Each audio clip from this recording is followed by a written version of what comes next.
कमाल देखा आज। सबसे पहले तो आजाद खान, विकेट विकेट विकेट, आवाज मोटी है, ऊंची है, यहाँ तक पहुंची है और रिदम में लय में बिट्टू यादव, कौन नहीं जानता इनको। फिलहाल गेंदबाजी में स्ट्राइक पर आमिर खान। एक डॉट, 11 नंबर की जर्सी में आमिर खान। एक चश्मे वाले वो हैं, दूसरे चश्मे वाले रॉबिन है। डैनियल वेटोरी की तरह खेल रहा हो मैदान में।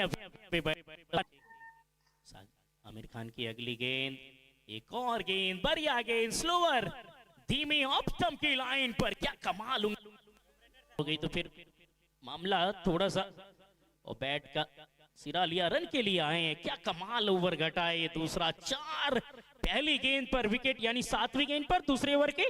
उसके बाद लगातार 3 डॉट। वैसे बल्लेबाजों को आपने शांत रखा है, जो अशांति और भंग करते हैं हर शांति को सामने वाले के लिए।